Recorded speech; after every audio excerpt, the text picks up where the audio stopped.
Sehat. Sehat antum ya? Alhamdulillah sehat Ustaz. Alhamdulillah. Keluarga sehat semua ya? Alhamdulillah sehat Ustaz. Alhamdulillah. Gimana Ustaz di sana, keluarga sehat semua ya? Alhamdulillah sehat.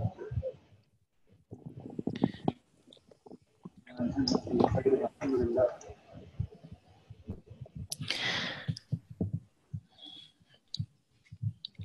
Ya, ini bagaimana ini kita mulainya nanti, apa ada Pak Narobi yang buka dulu atau langsung?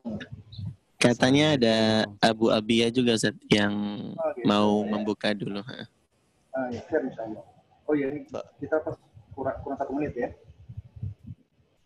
Assalamualaikum warahmatullahi wabarakatuh, Ustaz Erlan. Assalamualaikum warahmatullahi Waalaikumsalam.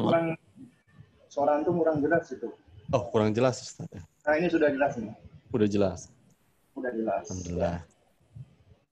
Mungkin kayaknya berdasarkan aba-aba dari panitia langsung dibuka aja nih, Ustaz. Saya izin buka dulu ya Ustaz ya, Pak Erlan. Silakan Pak. Oke.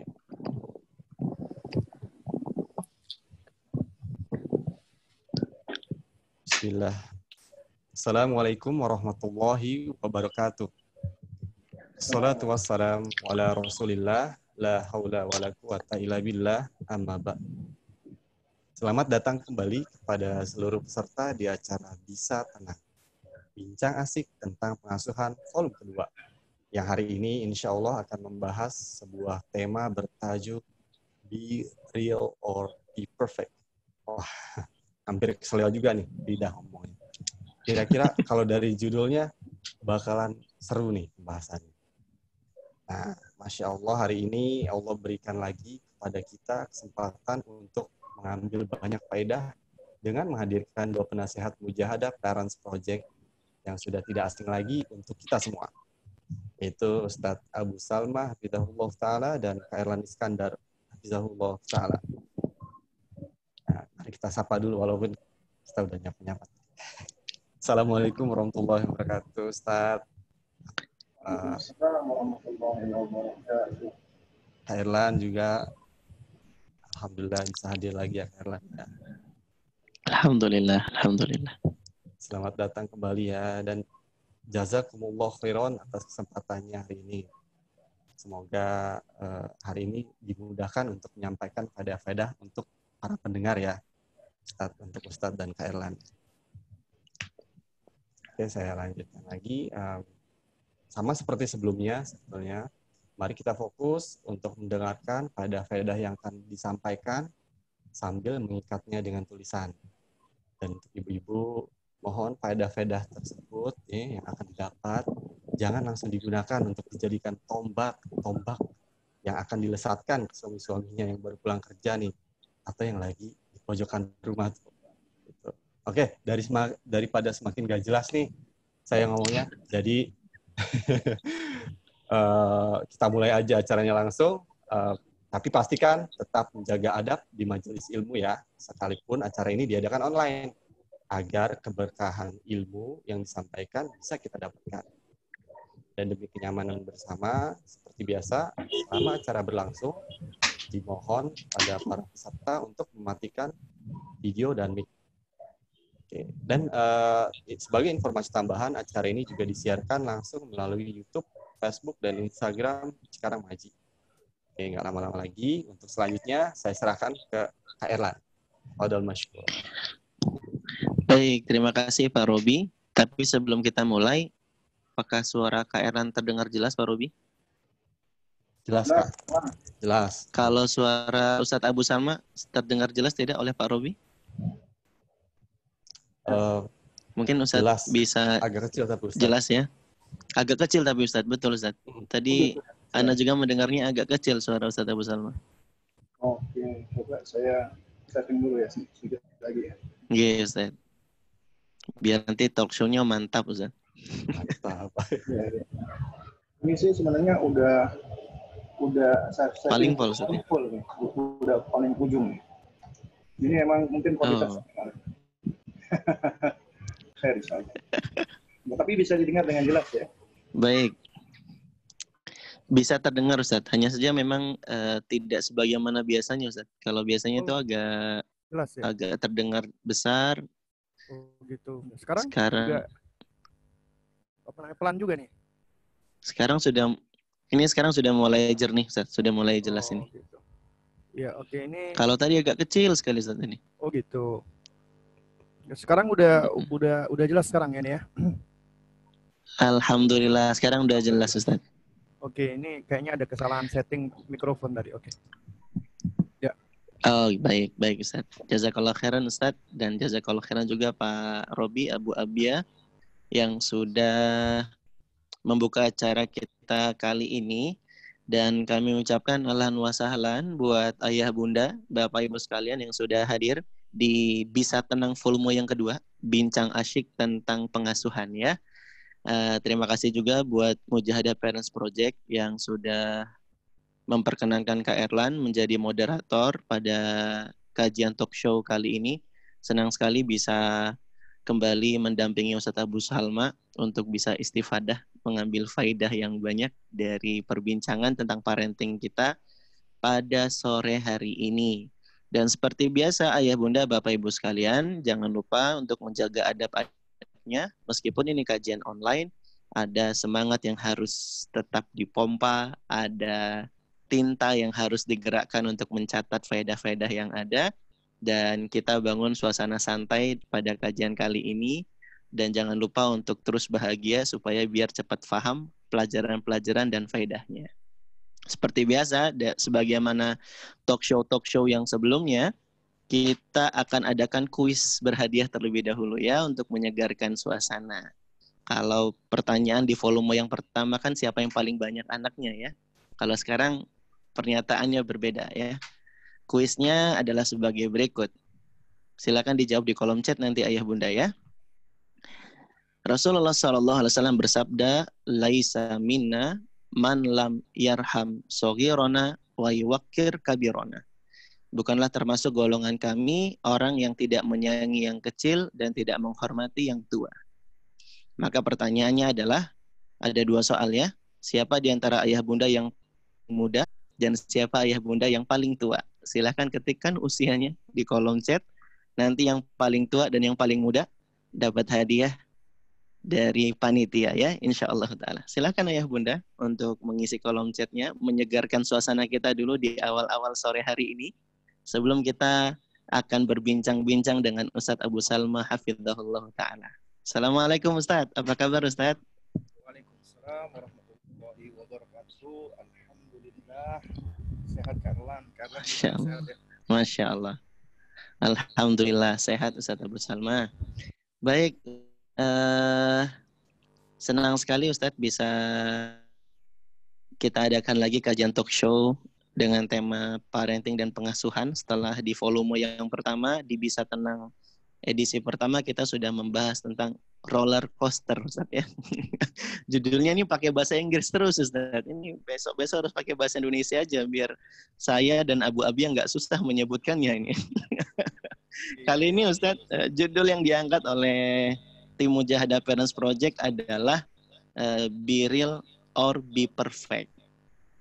Ini kayaknya sih sudah mulai terbayang di benak Ustadz mau berbincang-bincang tentang apa sebenarnya kita hari ini Ustadz. Nah untuk mengawali diskusi kita kali ini Ustadz, mungkin saya langsung bertanya saja Ustadz ya. Menurut Ustadz Abu Salma Ustadz, ketika kita sudah menjadi orang tua, sudah terbangun kesadaran untuk belajar. Akan tetapi Ustadz, durasi kita hidup di dunia itu hanya sebentar. Sedangkan anak kita itu cepat sekali tumbuh besar gitu Ustaz. Dengan keadaan yang seperti ini Ustaz, kira-kira apa Ustaz ya yang bisa kita efektifkan dalam melangkah gitu Ustaz sebagai orang tua yang sudah sadar nih Ustaz pengen belajar, tapi masalahnya anak itu terus-menerus tumbuh besar. Sedangkan ilmu itu luas bagai samudra tak bertepi. Lalu bagaimana Ustadz kita menghadapi fenomena semisal ini? Kepada Ustadz bisa memulai diskusi kita kali ini. Falyatafaddal masykurah. Ya, syukran ya Kak Erlan atas atas waktunya dan juga bersedia untuk memimpin acara kita pada sore hari ini, yaitu bincang-bincang santai. Ya, dan biasanya sih kalau kita bincang-bincang santai ya, itu biasa kita itu yang namanya diskusi ya, kita itu biasa berusaha untuk tahrirul mustalah dulu kan. Soalnya tadi Pak Robi atau apa namanya Abu Abiyah sendiri kan mengatakan ya sempat susah untuk melafalkan gitu kan. Iya, Ustaz. Karena memang judulnya adalah judul-judul dari bahasa Inggris gitu kan. Nah, mungkin memang di antara kawan-kawan yang hadir pada sore hari ini yang mungkin ada di antara mereka yang Masya Allah bahasa Inggrisnya bagus. Tapi juga ada kemungkinan juga apa itu ya? Be real or be perfect, ya kan? Nah, ini kan memang seharusnya kita berusaha untuk tahrirul mustalah dulu. Kayak pertemuan kita yang kemarin kan akhirnya ini acara apa namanya bincang-bincang atau acara Dufan ini kok ada roller coasternya segala gitu kan? Ya baik ya nih kalau diizinkan sedikit ya untuk apa ya untuk sedikit bicara ya kita coba tahrirul mustalah dulu ya. Kita coba berusaha untuk menegaskan makna daripada judul ataupun topik dari perbincangan kita di sore hari ini. Insya Allah sih judul saat ini kayaknya lebih mudah ya, karena ada dua kata real dan perfect gitu kan. Ya. Nah ini insya Allah bahasa yang kita sudah ketahui bersama gitu loh. Nah cuman mungkin ya yang perlu untuk kita angkat itu adalah kenapa kok topik ini diangkat gitu kan. Kenapa kok bahasan itu menarik, ini kok, Ustaz. Kenapa kok topik atau bahasan ini diangkat? Berarti memang kalau kita lihat fenomenanya, kenyataannya, realnya, ternyata banyak orang tua yang mungkin ada di antara mereka yang ingin menjadi orang tua yang perfect, ya, ingin menjadi orang tua yang sempurna. Nah, permasalahannya adalah mungkinkah itu, bisakah itu menjadi orang tua yang perfect? Become a perfect parent, ya itu nggak mungkin, ya kan? Itu suatu hal yang apa namanya itu delusional, ya. Itu suatu hal yang mimpi. Ya kalau mimpi masih mending ya. Ini suatu hal yang apa ya istilahnya itu orang sedang berkhayal sesuatu yang nggak mungkin bisa dia raih gitu. Karena untuk menjadi seorang yang sempurna itu tidak mungkin. Bahkan kalau seandainya kita dapati ya ada buku-buku ataupun ada kajian parenting how to be perfect parent, itu mitos. Karena istilah perfect parent atau perfect parenting itu mitos. Karena suatu hal yang nggak mungkin kita bisa menjadi sempurna atau perfect ya. Nah, Kak Erlan ya, kalau boleh dikit nih ya. Boleh. Ya, ini kan sempat baca-baca tadi kan. Nah, Ustadz, sempat baca-baca nih. Afwan Ustadz, sebelum dilanjut lagi kayaknya masih ada keluhan suaranya jadi kecil lagi Ustadz. Oh gitu ya? Iya. Suaranya kurang sekarang jelas ya? Nah sekarang sudah mulai besar nih Ustadz. Oke, berarti mic-nya kayaknya harus dideketin bibir nih. Oh iya Ustadz. Nah silakan Ustadz. Nih kita berarti mustolah dulu Ustadz ya. Iya. Enggak, ini kalau nanti misalnya suara saya kurang jelas juga mohon untuk diingatkan lagi ya. Siap, kalau Ustaz. Misalnya hilang lagi ya. Nah, gini Kak Erlan, jadi waktu saya dikontak teman-teman Mujahadah ya, kemudian sempat dikasih judul, saya sempat mikir juga dan biasa, saya berusaha untuk ya browsing cari bacaan ataupun informasi. Itu ternyata memang ada mitos-mitos, ya baik itu di dalam negeri atau di luar negeri, ya itu yang ternyata ada sebagian orang tua yang meyakini gitu loh, mempercayai mitos tersebut, sehingga akhirnya bukannya malah kedamaian, ketentraman yang didapatkan, tapi malah semakin hari semakin stres, karena dia nggak mungkin bisa meraih kesempurnaan itu gitu loh. Nah, itu misalnya contohnya begini, mitos yang pertama ya, itu adalah aku harus menjadi orang tua yang sempurna bagi anakku. Nggak mungkin, ya, impossible kalau katanya orang Inggris ya, katanya orang bule ya. Karena kenapa? Karena nggak ada di antara kita yang sempurna gitu loh. Ya. Jadi cukup kiranya Anda berusaha untuk menjadi orang tua yang baik, ya, yang berusaha membersamai anak Anda dengan terus belajar, dengan terus mempraktekkan ilmu Anda, dan kemudian mengajarkan dengan sabar, maka itu sudah cukup. Karena nggak mungkin kita bisa menjadi orang tua yang sempurna. Atau juga ada yang mengatakan, ya, aku harus sempurna di dalam mendidik anakku. Jadi artinya aku nggak boleh melakukan kesalahan di dalam mendidik anak-anakku. Juga nggak mungkin di situ. Ya, karena kita sebagai manusia kita pasti akan melakukan kesalahan. Bahkan sangat mungkin kita juga akan gagal. Gagal, kemudian gagal lagi dan gagal lagi, itu manusia. Nah, tapi ketika kita gagal bukan artinya adalah kita berhenti, tidak.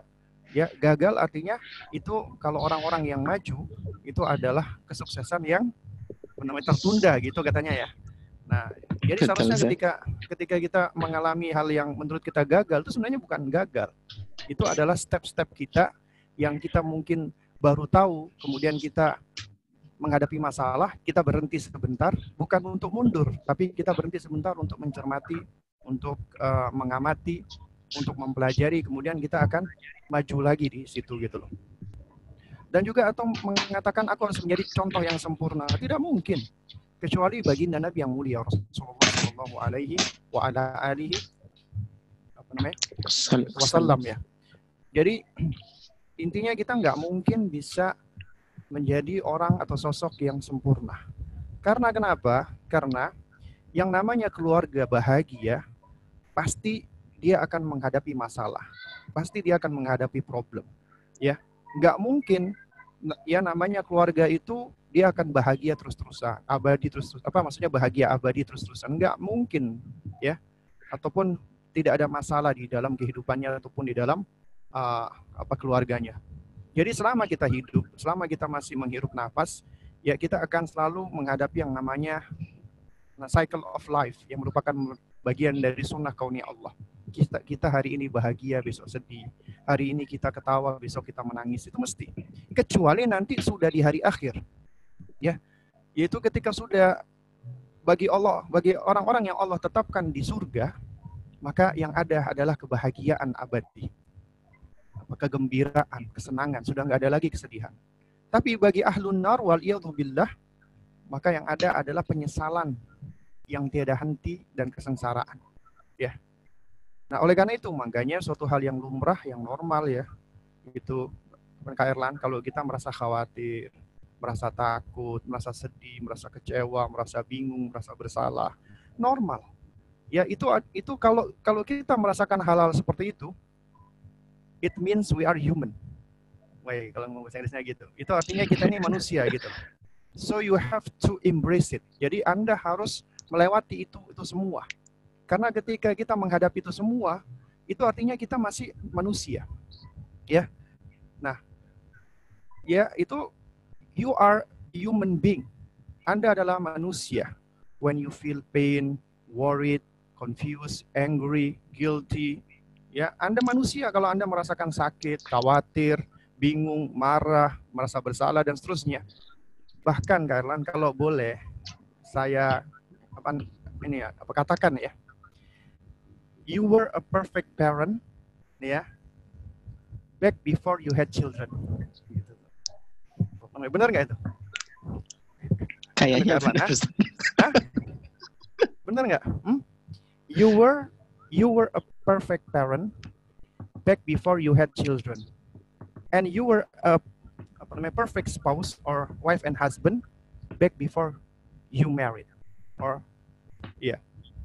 Jadi Anda bisa menjadi orang tua yang sempurna, ya, dulu sebelum Anda menikah. Jadi sebelum Anda menikah, Anda bisa menjadi orang tua yang sempurna. Karena itu apa artinya? Dalam khayalan Anda gitu loh. Dulu kita sebelum menikah kan, kita pasti pikiran kita tentang nikah itu kan pasti indah-indahnya saja. Tapi ketika kita udah masuk ternyata banyak masalah, banyak problem ya. Dan ini adalah bagian dari kehidupan kita. Nah, karena itu Karlan, saya sempat dapat ada sebuah quote yang menarik ini. Ya, quote yang sangat menarik. Quote-nya bahasa Inggris lagi ya, Ustaz ya? Bukan, quote-nya gantian bahasa Arab sekarang. Ya, Boleh Ustaz. itu quote-nya berbunyi ya. Ya, bunyinya ya. Aduh kok apa saya jadi lupa jadinya gara-gara itu. Nah, ya. Jadi apa di sini ada sebuah quote yang sangat menarik ya, yang mengatakan ini tuh apa namanya? Idza ahsasta bil alami fa anta hayyun. Ya. Jika kamu masih merasakan merasa pedih ataupun rasa sakit, maka kamu itu hidup gitu loh. Wa amma idza ahsasta ya bil alamil akharin ya fa anta insan. Dan apabila Anda merasakan rasa sakitnya orang lain, maka Anda adalah insan, manusia. Ya. Jadi dikatakan idza ahsasta bil alami fa anta hayyun. Ya. Feeling pain means you are live. Anda merasakan sakit, maka Anda itu hidup sebenarnya. Tapi wa amma idza ahsasta bil alamil akharina ya fa anta insanun ya. Nah, so if you feeling others pain, so it means that you are human. Anda insan, Anda manusia. Ya. Nah, dari sini Kak Erlan ya, berarti kita bisa ngambil kesimpulan bahwa ya it is impossible, suatu hal yang sangat mustahil ya bagi kita bisa menjadi sosok yang sempurna. Nggak mungkin. Ya. Jadi suatu hal yang sangat tidak mungkin kita bisa menjadi sosok yang sempurna. Nah, kalau beranjak dari pertanyaannya Kak Erlan, bisa minta tolong Kak Erlan, diulangin lagi Kak Erlan. Aduh, sorry. Kak Erlan jadi lupa malah keinget quote Arabnya ini Ustaz. Oh, gitu. Soalnya menarik ini, bisa dijadikan status WA Ustaz. Idza ahsasta bil alami fa anta hayyun wa amma idza ahsasta bil alamin akharin fa antal insan Ustaz ya. Alhamdulillah. Fa anta insan. Nah, Ustaz, bisa dijadikan status WA nanti habis ini Ustaz. Tadi pertanyaannya nih Ustaz, ya sebenarnya masih berbincang seputar terkait orang tua yang perfect dan menjadi orang tua yang real gitu Ustaz. Menghadapi fenomena bahwa kita itu dituntut untuk terus-menerus belajar Ustaz ya, karena kita memang sudah merasa penting untuk belajar, merasa butuh untuk belajar. Tapi masalahnya Ustaz, menerapkannya, mempraktekkan apa yang kita pelajari, lalu kemudian anak itu juga tumbuhnya cepat sekali gitu Ustaz ya. Sedangkan ilmu yang harus dipelajari itu tak bertepi gitu. Sehingga gimana Ustaz ya, kayaknya dibilang lelah ya lelah, dibilang capek ya capek, dibilang letih ya letih Ustaz. Jadi ini itu mohon berarti insan Ustaz ya. Manusia itu berarti kita masih manusia pada saat kita merasa lelah, letih, capek. Ya, dan itu ujian dari Allah. Dan ujiannya ketika kita merasakan itu semua, kemudian kita mampu untuk melewatinya dengan kesabaran, dengan berusaha tetap istiqomah, maka di situ balasannya. Dan semakin besar keletihan kita, kecapean kita, kesulitan kita, maka akan semakin besar pahalanya di situ gitu. Nah, cuman kita seringkali manusia itu suka melihat masalah itu dilihat dulu gedenya gitu loh. Kita sudah merasa takut dulu, kita sudah merasa pesimis, kita sudah merasa nggak mampu. Padahal Allah nggak mungkin loh akan memberikan ujian kepada seseorang yang manusia itu nggak mampu dan nggak sanggup untuk menanggungnya gitu. Pasti kita sanggup untuk menanggung semua ujian Allah Subhanahu wa taala. Ya mungkin Kak Erlan kalau boleh ya saya jawab dalam bentuk poin-poin ya. Nah, ini adalah umum ya, general untuk kita semua ya. Baik kita punya anak yang masih kecil atau yang sudah gede ya. Itu intinya kita semua punya masalah, kita semua punya problem di dalam pendidikan, dan memang benar ya. Ini pertanyaan muncul kan dikarenakan anak kita sudah bertambah dewasa. Sedangkan mungkin apa yang kita lakukan untuk anak kita itu masih belum maksimal. Sedangkan ilmu yang akan kita pelajari itu banyak. Ya kan? Nah, berarti apa? Berarti di sini memang kita itu membutuhkan yang namanya ya Ya sekali lagi memang butuh ilmu. Belajarnya harus taksil dan harus tafsil, harus sistematis dan harus terperinci di sini. Ya. Nah, tapi ini yang gitu ya, yang ingin saya sampaikan. Poin pertama adalah ya, bahwasanya wahai para ayah dan para bunda, para abah dan para ummahat, ya, kita semua ini adalah manusia. Ya. Kita nggak bisa sempurna, tapi kita bisa berusaha. Ya. Kita yang bisa kita lakukan adalah kita berupaya menuju atau mendekati kesempurnaan tersebut, meskipun nggak bakal bisa, karena Allah tidak melihat hasil, tapi Allah melihat upaya kita gitu loh. Ya, bahkan kalau kita misalnya bicara ya tentang masalah pendidikan ya, kata at-tarbiyah ya, itu bukankah al-Imam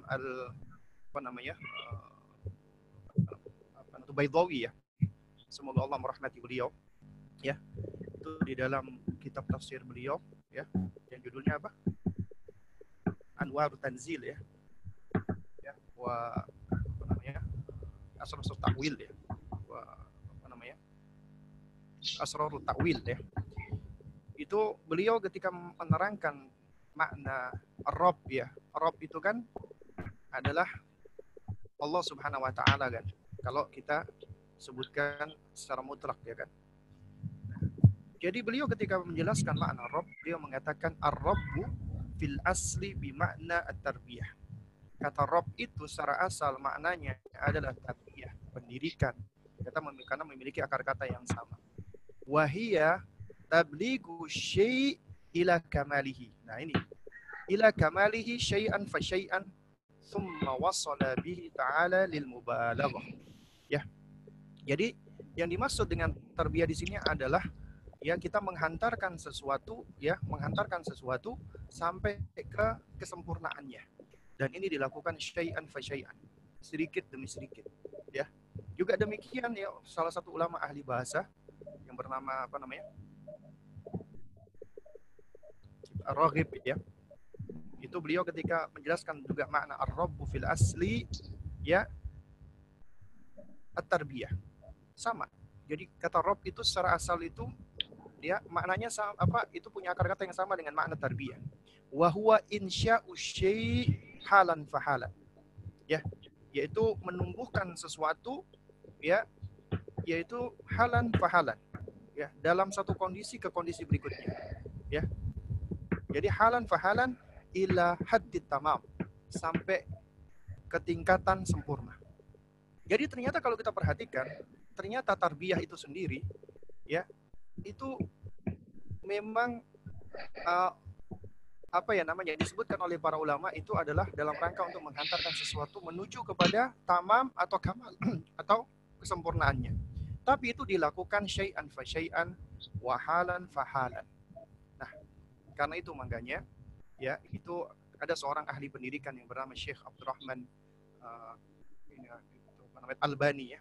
Beda ya antara Syekh Muhammad Nasruddin Al-Albani rahimahullah dengan Syekh Abdurrahman Albani. Ya. Nah, beliau ketika menerangkan ya bahwasanya yang namanya tarbiyah itu tidak lepas dari 4 hal.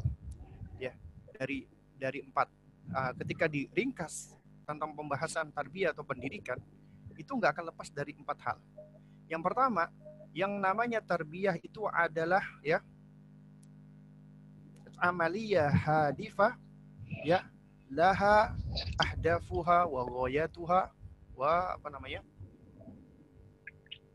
aghraduha ya. Yang namanya tarbiyah pendidikan itu adalah amaliyah hadifah, aktivitas yang terarah ya, laha aghraduha wa ahdafuha wa ghayatuha. Yang aktivitas terarah ini pasti memiliki tujuan, memiliki sasaran, dan memiliki target. Apa tujuannya? Tujuannya adalah mempersiapkan anak-anak kita menjadi hamba Allah. Ya, karena kita diciptakan Allah untuk apa? Untuk beribadah kepada Allah. Ya. Kemudian sasarannya apa? Ya, sasarannya adalah anak-anak kita agar terjaga fitrahnya. Karena Allah menciptakan kita dan anak-anak kita berada di atas fitrah yang lurus, berada di atas iman, berada di atas tauhid. Ya. Dan kemudian apa yang menjadi targetnya? Yang menjadi targetnya adalah selamat di dunia dan selamat di akhirat. Ya. Nah, ini yang menjadi ciri khasnya pendidikan kita. Lalu kemudian itu yang pertama ya. Yang kedua adalah ya anna al-murabbi al-haqq 'ala al-itlaq wallahu al-khaliq.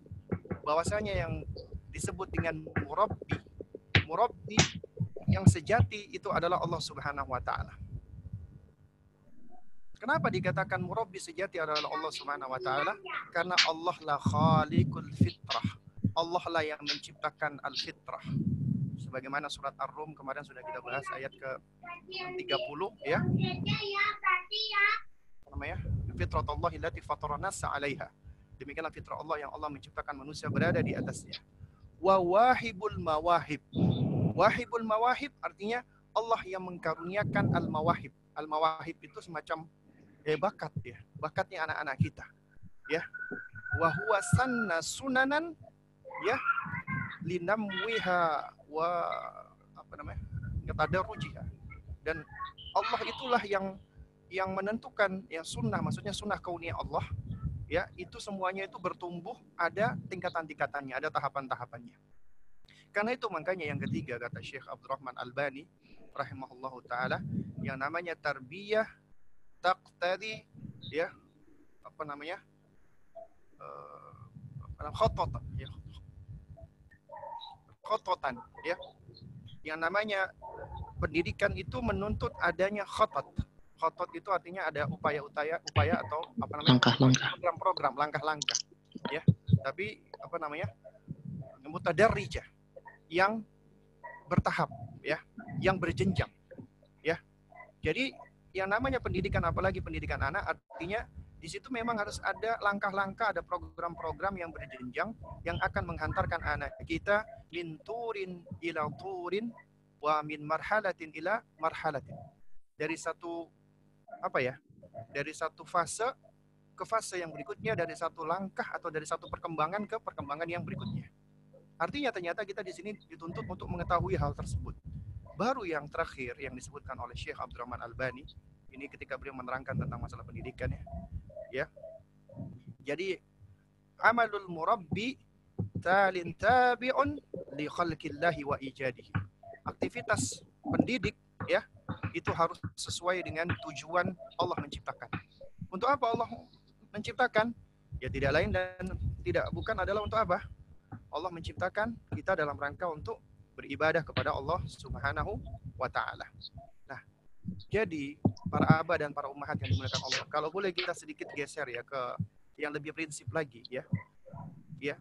Dan ini adalah suatu filosofi yang dibahas oleh para ya, baik itu ahli filsafat ataupun termasuk praktisi-praktisi pendidikan ya, baik yang muslim ataupun yang kafir ya.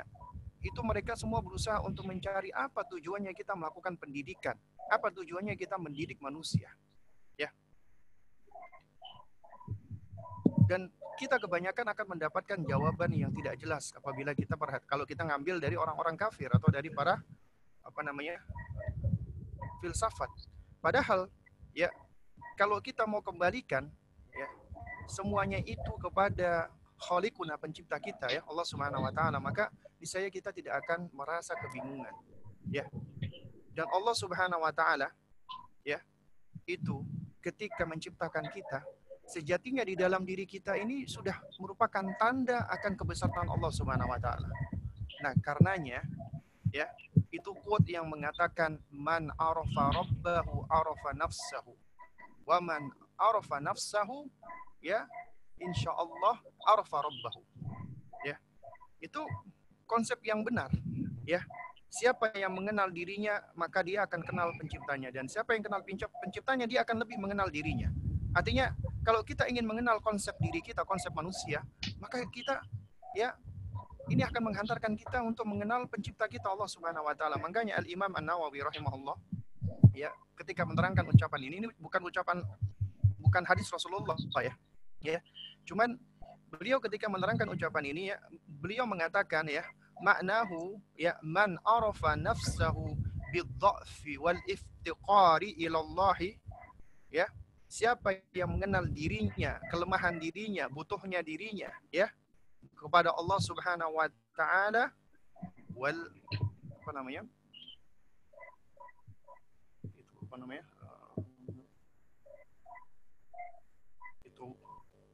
ubudiyyati lahu, ya. Ya. Siapa yang mengenal dirinya, kelemahan dirinya, iftikor, dia butuh dengan Allah, ya, dan juga kebutuhan dia untuk beribadah kepada Allah Subhanahu wa taala, arafa rabbahu bil quwwati war rububiyyati wal kamalil mutlaqi, ya, maka dia akan mengenal Rabbnya dari sisi kekuatan Allah, dari sisi rububiyah Allah, kesempurnaan Allah secara mutlak, dan sifat-sifatnya yang mulia, ya. Bukankah ya di dalam surat Adz-Dzariyat, ya, Allah Subhanahu wa taala berfirman, wa fil ardi ayatul lil muqinin, ya, dan di bumi itu terdapat tanda-tanda kebesaran Allah, ya, bagi orang-orang yang mukinin, yang yakin. Wa fi anfusikum afala tubsirun, dan juga di dalam diri kalian sendiri, ya, itu ada tanda-tanda kebesaran Allah. Afala tubsirun, lantas mengapa kamu tidak memperhatikan? Ternyata di ayat ini Allah juga menjelaskan, ya, kita udah diberikan perangkat oleh Allah ketika Allah seringkali mengatakan afala tubsirun, kenapa kalian tidak memperhatikan? Afala ta'qilun, kenapa kalian tidak berusaha memahami? Ya, dan juga kadang-kadang ada di dalam lafaz yang lain juga tasmaun, kenapa kalian tidak mau mendengarkan, meskipun itu lebih jarang lah, ya. Nah, jadi muncul pertanyaan filosofi, kenapa Allah menciptakan kita manusia? Dan ini adalah pertanyaan yang tidak bisa dijawab oleh para ahli-ahli yang tidak berasal dari, ya, Islam. Kenapa? Karena mereka punya konsep berangkat dari akalnya, dan akal manusia itu sangat lemah, ya. Padahal kita tahu Allah Subhanahu wa taala itu menciptakan alam semesta ini adalah tidak untuk kesia-siaan gitu loh. Ya, wa ma khalaqnas samawati wal arda wa ma bainahuma la'ibin, dan tidaklah kami ciptakan langit dan bumi dan apa yang ada di antara keduanya itu untuk la'ibin, untuk bermain-main belaka gitu loh, ya. Ya, dan Allah menciptakan itu semua, ya, ma khalaqnas samawati wal arda wa ma bainahuma illa bil haqqi. Ya, kami tiada menciptakan langit dan bumi kecuali dengan tujuan yang benar, tujuan yang hak. Untuk apa itu? Nah, ini bisa menjadi pondasi mendasar bagi kita untuk mendidik anak kita. Supaya apa? Supaya kalau kita sudah punya pondasinya ini, maka kita tidak perlu menjadi orang, ya, menuntut menjadi perfeksionis, tidak. Tapi kita berupaya untuk menuju ke sana, ya. Ya, ini insyaallah Kak Erlan sudah tahu ini, karena Kak Erlan sudah nulis buku anak-anak yang sebenarnya konsepnya mendasar seperti ini. Itu kenapa Allah menciptakan kita? Ya, yang pertama tidak lain dan tidak bukan adalah Allah menciptakan, ya, langit dan bumi, alam semesta, termasuk kita manusia, agar kita makhluknya, terutama manusia, mengenal Allah. Agar kita mengakui Allah Subhanahu wa taala, mengakui rububiyah Allah, mengakui kebesaran Allah, mengakui asmaul husna dan sifat-sifatnya yang mulia, ya. Karena di dalam surat At-Talaq ayat ke-12 Allah Subhanahu wa taala berfirman, ya, Allahul ladzi khalaqa sab'a samawati wa minal ardi, ya, mithlahun. Ya, Allah lah yang menciptakan 7 langit dan seperti itu pula bumi, ya. Ya. Nah, yatanazzalul amru bainahunna lita'lamu anna Allah ala kulli syai'in qadir. Ya. Dan Allah Subhanahu wa taala ya. Dan, ya, Allah Subhanahu wa taala, ya, perintah Allah ini adalah berlaku agar kamu lita'lamu anna Allah ala kulli syai'in qadir, agar kamu mengetahui, agar kamu tahu bahwasanya Allah itu adalah berkuasa atas segala sesuatu. Ya, wa anna Allah qad ahata bi kulli syai'in ilma. Ya. Nah, itu yang pertama. Kemudian ini yang apa kedua, ya. Oke, yang kedua, setelah, ya, Allah menciptakan kita adalah dalam rangka untuk apa? Untuk mengenal Allah. Maka hikmah yang kedua adalah dalam rangka supaya kita beribadah kepada Allah. Ya, wa ma khalaqtul jinna wal insa illa liya'budun.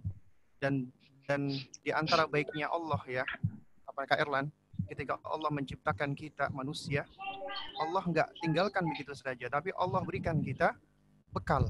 Nah, di antara bekalnya Allah beri kita fitrah. ya, fitrah kita sudah berada di atas iman, Islam, tauhid, ya. Kemudian Allah berikan kita jihaz al-iltiqat, alat-alat untuk supaya kita bisa untuk bisa menerima ya maklumat, bisa menerima ilmu.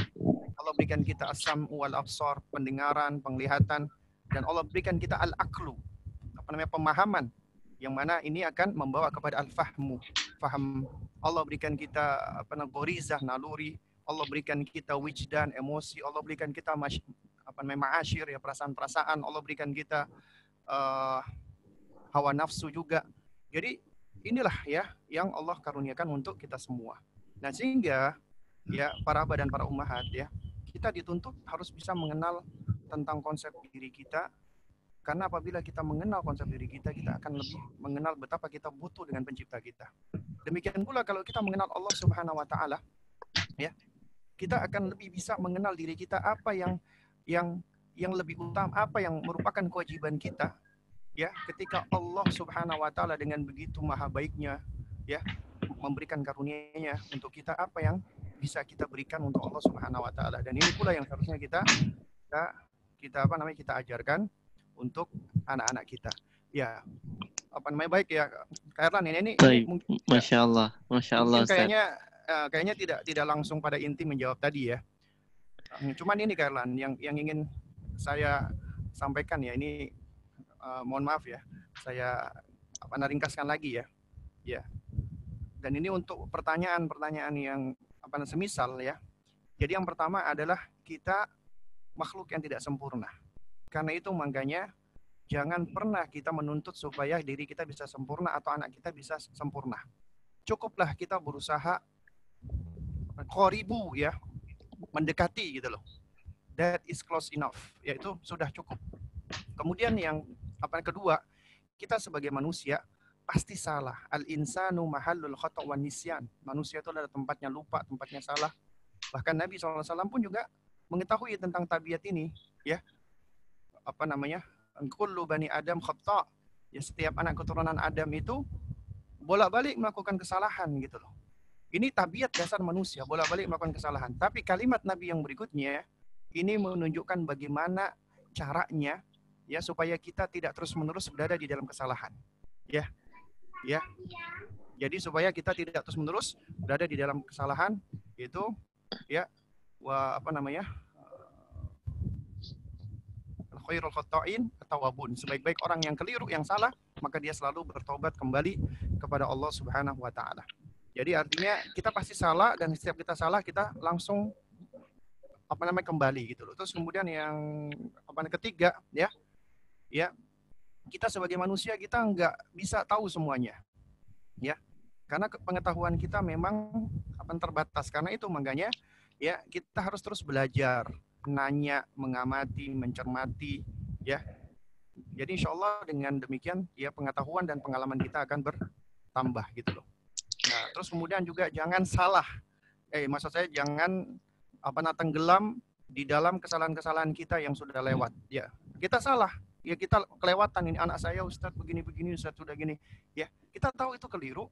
Jadi kita jangan jangan kita, kalau orang Inggris ngomongnya dwelling into the past ya. Jangan kita masuk ke dalam past gitu loh, hal-hal masa lampau. Cukup kita tahu kita salah, kita mohon ampun kepada Allah, kita move on gitu loh. Kita terus ya. Ya terus intinya ya berikutnya adalah ya kita terus mendidik anak kita dengan sebaik-baiknya, dengan ilmu, dengan amal. Karena ilmu dan amal adalah upaya yang tidak boleh berhenti ya sampai denyut nadi dan jantung kita berhenti. Kemudian juga doa, faktor utama juga. Ikhtiar dan terus bertawakal kepada Allah. Itu juga merupakan kunci yang mendidik anak. Dan yang gak kalah pentingnya adalah orientasi kita adalah kepada proses. Ya, berproses bukan pada hasil. Ya. Jadi Allah tidak melihat hasilnya, tapi Allah melihat upaya kita, usaha kita. Ya wallah alam shawabnya. Ya, mohon maaf ya Karlan kalau agak sedikit panjang. Nggak apa-apa Ustaz. Ini sudah mewakili list-list pertanyaan berikutnya Ustaz. Jadi yang penting ada banyak poin-poin Ustaz yang tadi bisa ditangkap. Kalau boleh saya rumuskan ulang. Ya. Yang pertama itu intinya mengenali konsep diri kita, Ustadz ya. Kita itu seorang hamba yang memang tempatnya salah dan lupa. Kita memang pernah sedih, pernah marah, pernah kecewa. Itu adalah sebuah hal yang wajar. Tapi jangan juga terlarut dengan kesalahan gitu, Ustadz ya. Lalu kemudian kenali juga konsep tarbiyah di dalam Islam itu apa hakikatnya gitu, Ustadz ya. Tujuan untuk mentarbiyah itu apa? Tadi dibawakan kaulnya Syekh Abdurrahman Albani, Masya Allah bagus sekali. Dan yang poin berikutnya yang saya tangkap intinya adalah fokus pada proses, Ustadz ya. Karena Allah Subhanahu wa Ta'ala yang memberikan hidayah dan taufik, dan hasilnya adalah di tangan Allah Subhanahu wa Ta'ala. Nah, ini sudah jadi pondasi-pondasi sekali, Ustadz ya, Masya Allah. Karena betapa banyak orang tua di zaman sekarang ya tidak mengenali konsep dirinya, tidak tahu tujuannya mendidik apa, bahkan tujuan dia diciptakan untuk apa gitu, Ustaz. Bahkan juga yang berkiblat ke barat juga kebanyakan kan ini, Ustaz ya, cuma mengejarkan manners dan nilai aja, Ustaz, tapi kosong dari penghambaan dan nilai-nilai tauhid kepada Allah Subhanahu wa Ta'ala, Ustaz ya. Begitu. Masya Allah, ini menarik sekali, Ustaz. Kemudian, Ustaz, terkait tentang memaafkan diri sendiri, Ustaz. Artinya kan kata Ustadz tadi nggak boleh larut dengan kesalahan gitu, Ustadz ya. Betul. Kita harus move on gitu, Ustadz ya. Karena memang hakikatnya kita pasti berbuat salah dan dosa gitu, Ustadz. Nah terus ini, Ustadz, belakangan ini sering terlintas broadcast tentang dunia pengasuhan, Ustadz. Di situ disebutkan bahwa pentingnya keteladanan sebagai orang tua dalam mendidik anaknya dan mencetak anaknya jadi anak yang hafal Quran. Terus yang menariknya di tulisan itu disampaikan bahwa kalau misalnya kamu itu bukan orang tua yang hafal Quran gitu, Ustaz, maka jangan berharap dapat anak yang hafal Quran. Nah ini menarik, Ustaz, kalimat ini, Ustaz. Seolah-olah kita itu sebagai orang tua yang nggak sempurna itu nggak boleh berharap di sini, Ustaz. Nah ini menyikapi kekurangan kita. Apakah emang kalau kita udah nggak sempurna nggak boleh berharap, Ustaz? Gitu. Nah ini bisa dibahas, Ustaz. Itu memang ini ya Kak Erlan ya, sangat menarik banget ya. Cuman kalau saya melihat dari aspek lain Kak Erlan. Kalau saya mungkin melihat dari tulisan itu ya, tulisan itu sebenarnya adalah sebagai penghasung kita ya. Jadi memang yang namanya kita mendidik anak ya, itu yang paling besar pengaruhnya itu adalah orang tuanya gitu. Saya pernah beberapa waktu yang lalu ya, saya sempat baca-baca Garland, cuman saya lupa ya itu di esai atau di artikel mana. Katanya ada penelitian, meskipun penelitian ini perlu untuk di cross check ulang ya. Ya, jadi dilakukan penelitian kepada sejumlah sampel orang tua, itu akhirnya diambil kesimpulan bahwasannya anak itu lebih dipengaruhi oleh orang tuanya itu sebesar 70%, katanya begitu ya. Adapun 30%-nya itu dipengaruhi oleh faktor lain, lingkungan dan yang semisalnya. Nah, cuman memang ya ini cuman ini aja ya, cuman sebagai wacana ya. Cuman kita nggak bisa pungkiri karena memang peran orang tua sangat penting banget ya. Dan di antara metode pembelajaran anak-anak kita adalah ya ketika Allah karuniakan indera-inderanya, di antaranya adalah mereka mengamati dan mereka mencontoh dan meniru. Tentunya siapa yang mereka contoh dan mereka tiru adalah orang tuanya. Dan ini seharusnya menjadi penghasung buat kita. Kalau kita ingin punya anak, yang anak kita itu ingin menjadi penghafal Quran, maka orang tuanya juga harus berusaha mencontohkan. Meskipun mungkin kalah dengan anaknya, meskipun mungkin tidak bisa sebaik anaknya, meskipun mungkin tidak bisa seoptimal anaknya. Ya. Jadi yang penting adalah terus berusaha. Artinya begini loh. Bapaknya misalnya ternyata baru belajar ngaji nih. Baru tahu ya, baru Allah berikan hidayah taufik ya pada saat dia sudah menikah lama. Padahal dia ketika kecilnya jarang ngaji, baca Al-Quran juga nggak lancar. Nah, tentunya boleh dong sebagai orang tua pengen, karena dia tahu Al-Quran ini adalah kalamullah, firman Allah. Dia kepingin anaknya ini menjadi para penghafal Al-Quran. Ya, bahkan penjahat saja boleh dong juga dia berangan-angan anaknya menjadi anak soleh, kan itu suatu hal yang boleh-boleh aja kan, yang namanya sekedar kepingin kan, ya. Dan kita pun juga manusia berhak dong kita kepingin. Tapi tentunya yang menjadi acuan kan bukan sekedar keinginan kan, tapi bagaimana upaya kita mewujudkan hal tersebut itu loh. Yang paling penting kan itu. Jadi di antara caranya orang tua yang menginginkan anaknya menjadi penghafal Quran, mungkin oke, taruhlah orang tua nggak bisa sebaik anak di dalam menghafal misalnya. Tapi minimal tunjukkan kita juga memiliki hal-hal yang kita tunjukkan. Kita senang berinteraksi dengan Al-Quran. Kita senang membaca Al-Quran. Meskipun kita membacanya masih terbata-bata, nggak usah malu kita di hadapan anak kita. Anak kita akan belajar. Orang tuaku, ya meskipun udah dalam kondisi seperti ini, ya dia berusaha. Ini menunjukkan ternyata orang tuaku itu adalah orang yang cinta dengan Al-Quran. Ya, jadi yang sejatinya kita dahulukan itu sebenarnya adalah agar anak mencintai Al-Quran terlebih dahulu sebelum mengejar hafalan-hafalannya gitu. Nah, dan bukanlah suatu hal yang niscaya ya. Orang tuanya harus hafid, anaknya pasti hafid, tidak. Karena ternyata banyak loh kenyataan para penghafal Quran, anak-anak penghafal Quran, ternyata orang tuanya juga bukanlah seorang hafid gitu loh. Ya, dan juga banyak kayak misalnya jujur saja, saya pribadi misalnya, dibandingkan anak saya, mungkin hafalannya banyak kan anak saya dibanding saya gitu loh. Karena ternyata memang anak kita memiliki kemampuan yang lebih baik di dalam menyerap, di dalam menghafal, dibandingkan kita dulu. Karena kita dulu mungkin ketika kita masih seumuran anak kita mungkin tidak mengalami fase seperti itu gitu loh. Nah, sehingga ini saatnya ketika kita sadar, kita tahu ya, dan kita sudah ngerti dan kita belajar, nah saatnya kita menumbuhkan kebaikan-kebaikan itu pada anak-anak kita. Ya, mungkin itu sih Kak Erlan ya. Ya, wallah alam shawab ya.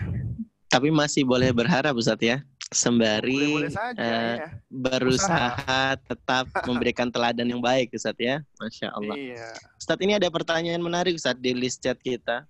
Karena sudah banyak juga yang bertanya, kita bacakan salah satunya Ustadz ya. Ini ada pertanyaan Ustadz, ketika kita sudah merasakan dan memahami bahwa betapa tanggung jawab sebagai orang tua itu besar, belum lagi tanggung jawab terhadap diri sendiri, sehingga orang tua tersebut berpikir untuk tidak menambah anak lagi Ustadz. Ini malah berpikirnya tidak menambah anak lagi Ustadz, karena tanggung jawab yang begitu besar. Apakah hal ini dibenarkan Ustadz? Ini sepertinya pertanyaan dari ibu-ibu Ustadz. Kalau dari bapak justru malah kayaknya nambah anak lagi Ustadz, biar bisa memperbaiki anak yang berikutnya Ustadz. Gimana Ustadz? Baik ya. Baik. Jadi sebenarnya yang perlu kita pahami adalah ya, kita itu harus membangun image yang positif terhadap pencipta kita, Allah Subhanahu wa taala. Allah, Rabb kita itu adalah Rabb yang maha sempurna. Kita memang tidak sempurna. Tapi Allah itu pengetahuannya itu meliputi segala sesuatu. Dan Allah tahu apa yang paling baik buat diri kita, ya. Jadi apa yang paling baik buat diri kita itu Allah lebih tahu, ya. Nah, sehingga ya, jadi jangan pernah kita itu punya pandangan-pandangan berkenaan dengan misalnya, wah kalau saya punya anak lagi nanti saya kesulitan, saya ini. Jangan pernah, berarti kita ini ya secara sadar atau nggak sadar kita sudah ya berburuk sangka dengan Allah Subhanahu wa taala. Ya. Padahal ketika Allah mengkaruniakan anak untuk kita, itu sejatinya amanat dari Allah. Dan ketika Allah mengamanatkan, pasti kita sanggup untuk melakukannya. Nggak mungkin Allah memberikan amanat yang kita nggak sanggup untuk melakukannya. Ya. Nah, jadi inilah pentingnya ya kita sebagai Muslim, ya kita untuk terus berusaha untuk untuk memperbaiki dan mengupgrade hati kita, keimanan kita. Dan ini memang suatu hal yang paling berat ya, karena perkara yang paling berat bagi seorang hamba adalah urusan hatinya dia, ya. Dan ini pula yang harusnya kita fokuskan ketika kita mendidik anak kita. Hati, ya. Kita mendidik hati anak kita. Jadi mulai dari semenjak dini, itu yang kita fokuskan adalah hati anak kita, ya. Bahkan kalau kata Abu Hamid Al-Ghazali ya, itu hati anak-anak kita itu seperti jauharah, seperti permata yang masih murni, masih pure, yang belum pernah dijamah oleh manusia. Nah, sehingga itu adalah saat dan momen yang paling pas dan paling tepat ya. Dan memang kita tahu ternyata yang menggenggam hati itu adalah Allah Subhanahu wa taala. Yang membolak-balikkan hati adalah Allah Subhanahu wa taala, ya. Nah, meskipun Allah yang membolak-balikkan hati, bukan artinya kita berpangku tangan, tidak. Ya, kita tetap ikhtiar, berusaha karena kita memiliki kemampuan memberikan hidayah, bayan wa irsyad, memberikan petunjuk dalam bentuk penjelasan-penjelasan, nasihat-nasihat, bimbingan-bimbingan. Tapi tentunya Allah yang menentukan dalam bentuk memberikan hidayah taufik pada anak kita tadi. Dan kemudian jangan pernah lupakan untuk doa, minta kepada Allah, zat yang membolak-balikkan hati, agar Allah meneguhkan hatinya, agar Allah memberikan istiqomahan, ya, dan seterusnya.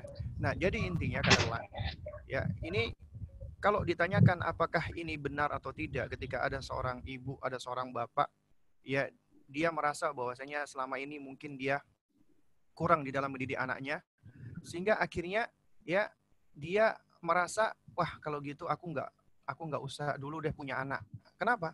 Karena di dalam benaknya dia merasa dia nggak sanggup, dia nggak mampu untuk mendidik anaknya.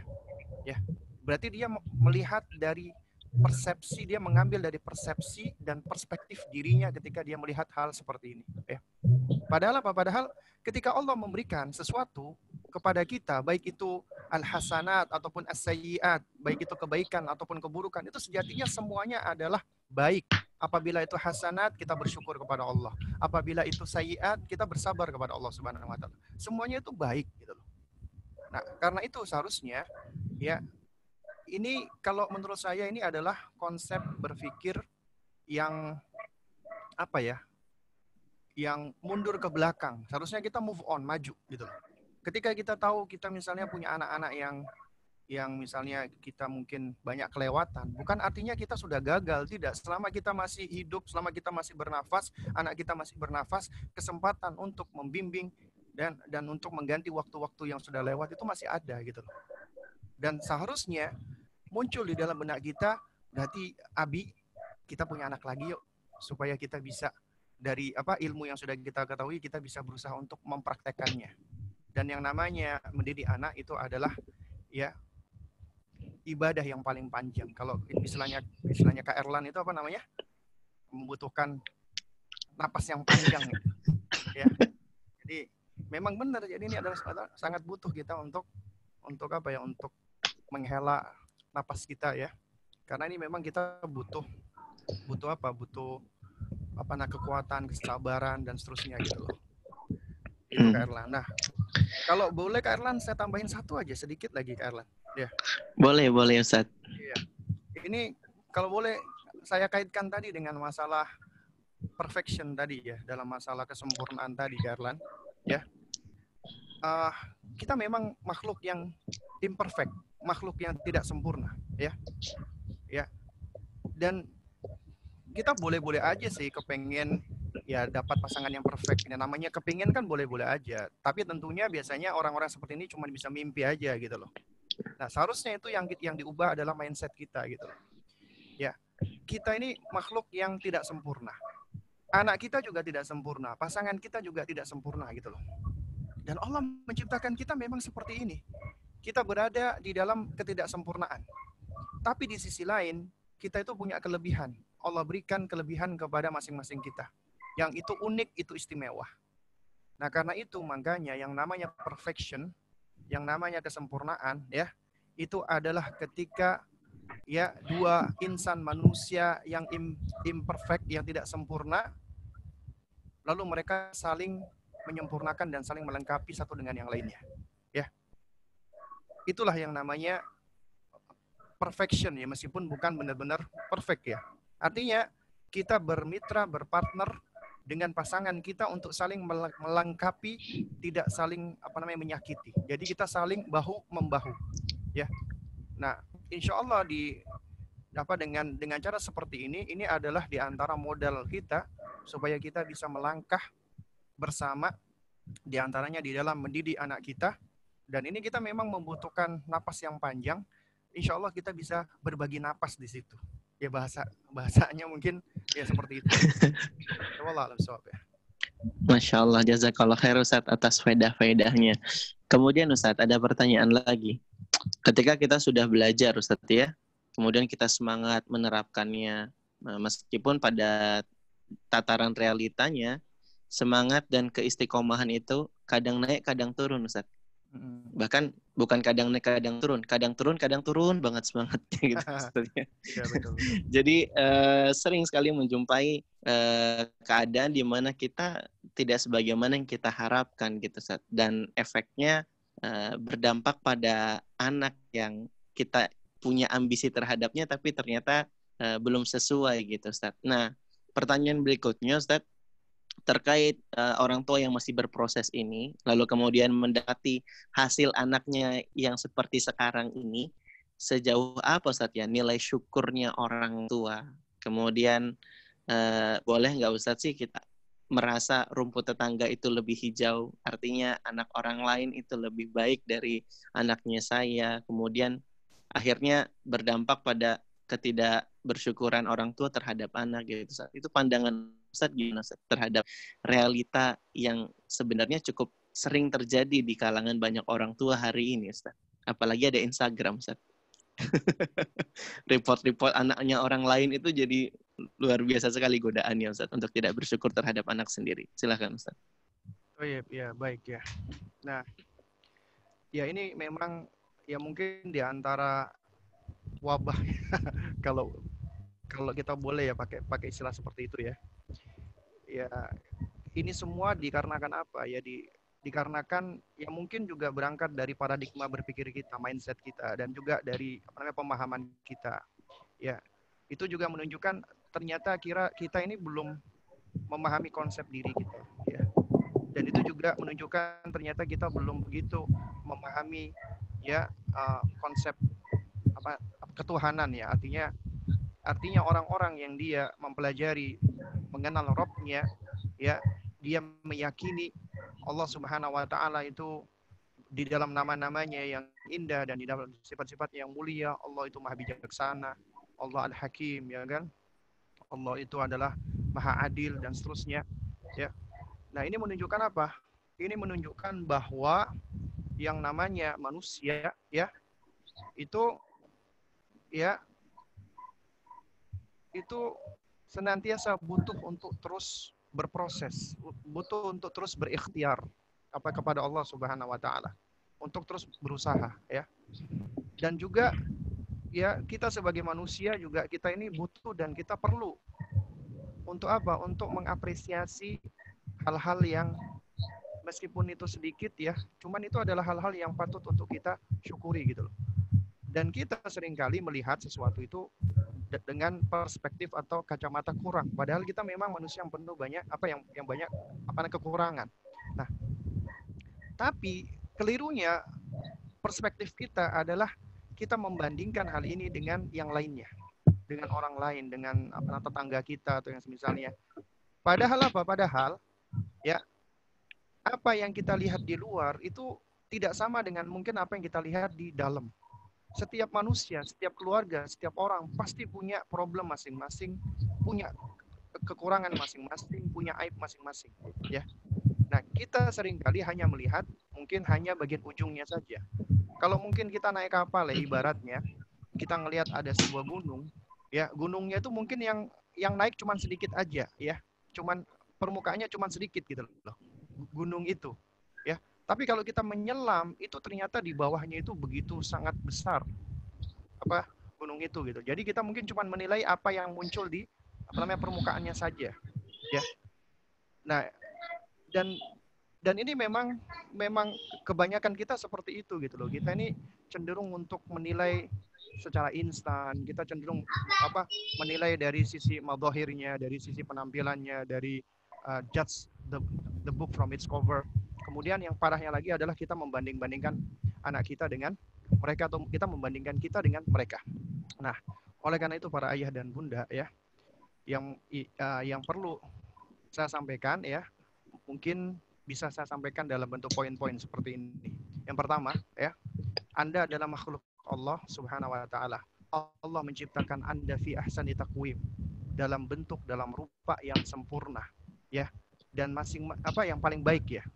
Dan masing-masing kita itu punya keunikan dan keistimewaan masing-masing ya, sehingga hendaknya kita fokus untuk melihat keunikan ya kita dan anak kita ya, dan jangan kita fokus dengan kekurangan-kekurangan kita gitu loh. Kalaupun kita punya kekurangan ini emang merupakan bagian dari kita sebagai manusia yang seharusnya ya kita berusaha untuk menambalnya, memperbaikinya gitu ya. Itu yang poin pertama ya. Lalu kemudian poin kedua ya, ketahuilah ya bahwasanya Allah itu maha adil. Ketika Allah berikan anak kepada Anda, berarti itu adalah anak Anda. Ya, yang merupakan sunnah kauniyah dari upaya Anda dengan pasangan Anda, sehingga Allah karuniakan anak tersebut, dan anak itu adalah titipan dari Allah Subhanahu wa taala kepada Anda. Anda yang dititipkan anak tersebut, makhluk yang mungil, yang lucu ketika dia baru lahir, berarti itu kewajiban kita untuk apa? Untuk mendidiknya. Jadi kita nggak boleh kita serahkan kepada yang lainnya kecuali apabila emang ada hajatnya ya.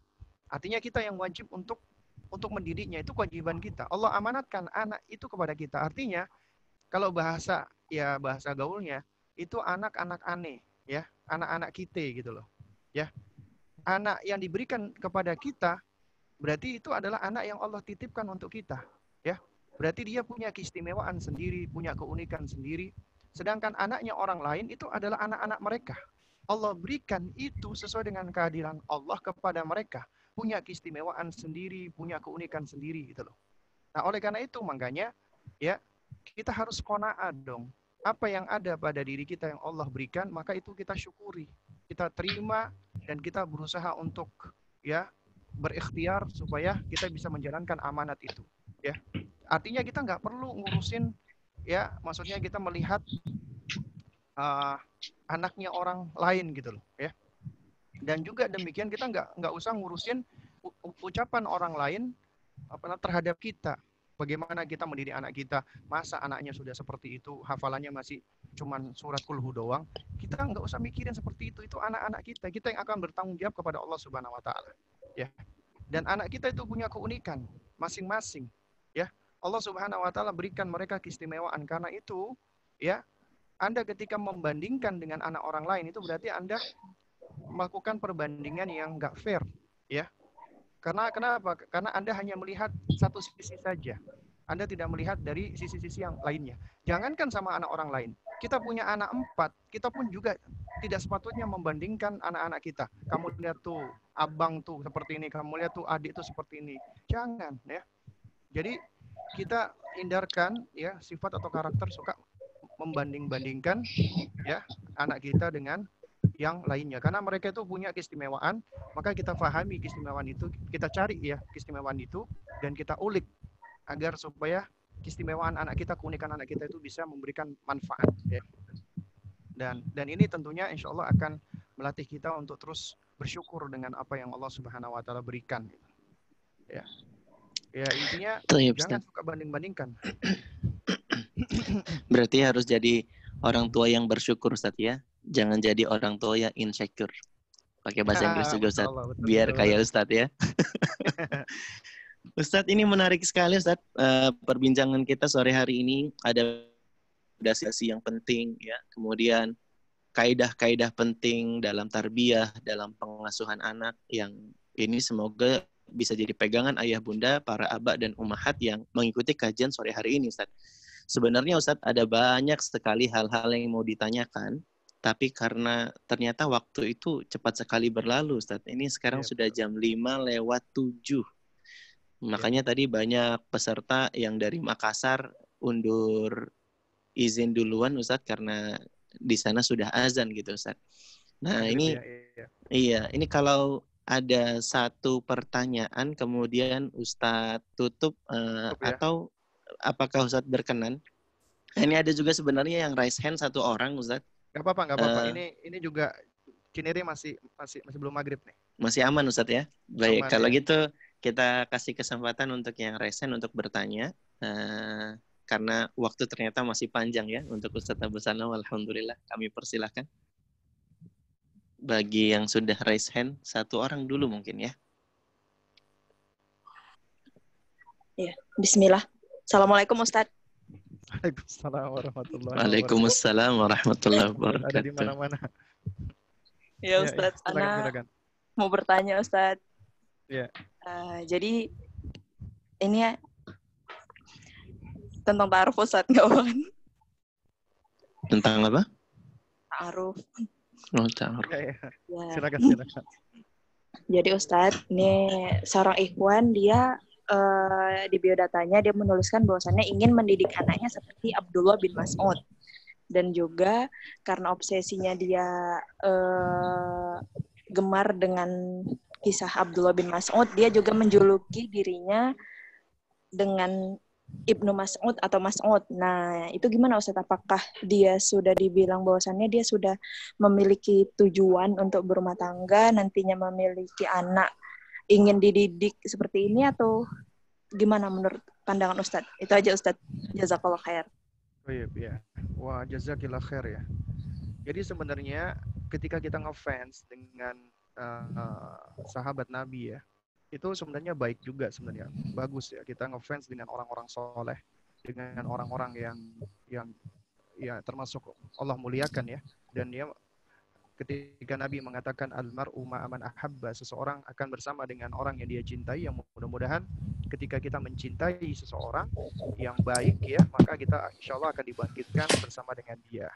Itu poin pertama. Kemudian poin yang kedua, ternyata sekedar mencinta saja, ngefans saja nggak cukup. Artinya di situ kita harus tahu dong bagaimana caranya kita mewujudkan cinta kita, cara ngefans kita yang baik dan yang benar itu seperti apa sih sebenarnya?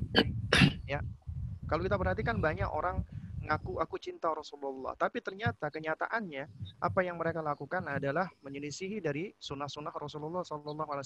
Ya, nah ini mohon maaf ya, ini bukannya saya menjudge siapa yang dilakukan oleh yang tadi oleh si ikhwan tadi keliru, bukan. Cuman saya di sini hanya ingin menunjukkan yang namanya kita mencinta, ngefans itu juga kita harus butuh bukti, ya. Buktinya itu bisa menjadi bukti ya. Itu apakah benar atau tidak ya? Itu harus sesuai dengan ilmu gitu loh. Ini poin yang kedua. Poin yang ketiga ya. Ya. Jadi contohnya misalnya ya, ketika ada seseorang dia ngefans dengan sahabat Nabi ya, Abdullah ibnu Mas'ud atau Abdullah ibnu Abbas ya, atau yang semisalnya, itu boleh-boleh saja gitu loh. Kemudian apabila dia misalnya saking ngefansnya dia ingin merubah namanya juga, itu juga sebenarnya yang saya tahu juga suatu hal yang juga tidak masalah ya, karena saya belum tahu ya ada larangannya ya untuk merubah nama kita ke nama-nama yang memang itu baik gitu loh. Ya. Nah, cuman ketika dia menyebutkan dirinya Ibnu Mas'ud ya, itu bisa ambigu. Ambigunya apa? Kata Ibnu Mas'ud ini bisa jadi adalah dimaksud nama sahabat, atau bisa jadi dia adalah anaknya Mas'ud. Ya, anaknya Mas'ud. Sedangkan bapaknya bukan Mas'ud, sehingga dikhawatirkan dia menisbatkan diri kepada yang bukan bapaknya. Nah, ini adalah suatu hal yang tentunya ya lebih baik tinggalkan. Karena namanya Abdullah bin Mas'ud itu adalah Abdullah.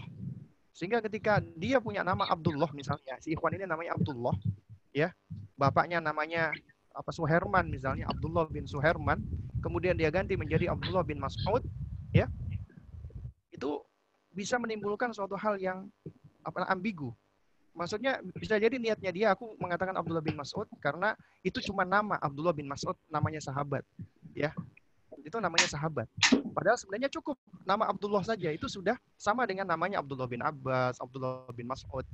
Dan yang bahayanya yang kedua adalah dia menisbatkan dirinya kepada yang bukan bapaknya. Dia menisbatkan dirinya sebagai anaknya Mas'ud ya.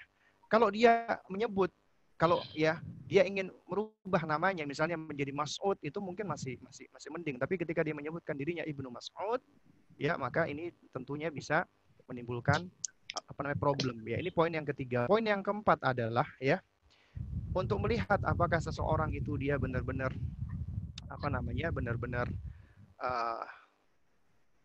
nyata ya, bukan cuman pengakuan, berarti ya memang harus kita cari tahu. Maksud saya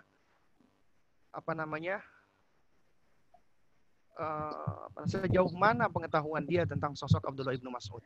Apa yang menyebabkan dia ngefans dengan Abdullah ibnu Mas'ud ya, dibandingkan sahabat-sahabat lainnya. Padahal ada sahabat-sahabat lainnya ya. Bahkan ada sahabat-sahabat yang lebih mulia ya. Ya. Nah, itu Itu juga perlu kita gali gitu loh. Terus apa kaitannya dengan apa namanya? Dengan urusan mendidik anak dia. Dia mempergunakan nama Ibnu Mas'ud dengan urusan apa namanya pendidikan anak. Nah, itu juga harus kita cari apa benang merahnya di situ gitu loh. Ya. Nah, jadi jangan sampai ada orang-orang yang mohon maaf ya ini mohon maaf buat yang lainnya ya. Dikarenakan mohon maaf ya apa namanya penanya ini Masya Allah ya. Jadi di kajian tadi pagi juga sudah hadir ya dan juga hampir dan juga menanyakan tema yang sama ya. Nah, itu yang saya khawatirkan adalah ya dengan munculnya fenomena ada ikhwan-ikhwan yang mohon maaf ya istilahnya itu abal-abal ya. Ini saya sampaikan seperti ini bukan karena berburuk sangka, bukan. Ini karena ada kaitannya ya dengan apa namanya penanya yang memang apa namanya sang penanya sudah memberikan sejumlah pertanyaan dari pertemuan-pertemuan yang sebelumnya ya. Nah, sehingga di sini membentuk gambaran saya ya. Itu yang saya khawatirkan adalah ya patut diwaspadai ada ikhwan-ikhwan yang abal-abal ya, mohon maaf ya. Yaitu yang dia suka pakai nama bukan nama aslinya, kemudian dia juga melakukan apa namanya istilahnya hal-hal yang kurang baik ya. Ya intinya kalau dikaitkan dengan pertanyaan yang tadi pagi ya ini juga intinya ya kita sebagai wanita harus berhati-hati, kita harus cari informasi selengkap-lengkapnya ya. Lalu kemudian juga ya kita lebih baik kita minta tolong dengan orang-orang yang amanat ya, misalnya dari mahram kita, bapak kita, paman kita, kakak kita ya. Nah, jadi kalau semuanya sudah jelas, sudah clear ya insya Allah yang mudah-mudahan itu adalah jodoh yang Allah Subhanahu wa taala datangkan gitu ya. Ya. Kalau cuma sekedar ngaku-ngaku sih banyak aja ya. Ya Allah alam bisawab ya. Baik Ustaz, ya semoga penanya dimudahkan Ustaz ya untuk segala macam prosesnya. Lalu kemudian Ustaz, kita kembali lagi ke tema saja Ustaz ya, karena tema kita seputar pengasuhan hari ini. Iya betul. Ya meskipun ta'aruf dan nikah itu awal dari bab pengasuhan Ustaz ya. Ya benar. Ustaz, ini ada pertanyaan bagus Ustaz dari Bu Cut, kalau tadi saya Bu Cut Farah Tamrin Ustaz. Beliau bertanya bagaimana mengukur apakah kita mampu memiliki anak banyak atau tidak Ustaz. Di saat anak kita yang sudah ada ternyata merasa terabaikan karena umur anak yang dempet-dempet. Sehingga anak-anak yang lain itu kurang perhatian gitu Ustaz. Nah ini gimana Ustaz? Standar kita menentukan mampunya, ini pertanyaan bagus juga Ustaz ya. Bekal bagi pasangan muda untuk merencanakan punya berapa anak gitu Ustaz. Silakan Ustaz. Ya baik ya, ini sebenarnya konsep ini pembahasan kita ini tidak lepas dari yang namanya konsep keluarga berencana ya atau KB sebenarnya ya. Nah, jadi mungkin secara global ya, hukum KB meskipun ada khilaf di dalamnya ya, hukum kita merencanakan memiliki keturunan ya, kemudian kita ikut KB, apabila itu tujuannya adalah tahdidun nasal, membatasi keturunan, 2 anak cukup, 1 anak cukup, 3 anak cukup semisalnya. Jadi tujuan kita adalah tahdid nasal, membatasi keturunan tanpa ada hajat, tanpa ada kondisi darurat, misalnya memang ada secara medis istrinya tidak bisa melahirkan atau tidak bisa hamil, maka ini hukumnya haram, tidak diperbolehkan. Ya. Tapi kalau tujuannya ketika dia KB tadi adalah untuk tandimun nasl ya, mengatur jarak keturunan, ya dia cuma ingin mengatur saja jarak keturunan.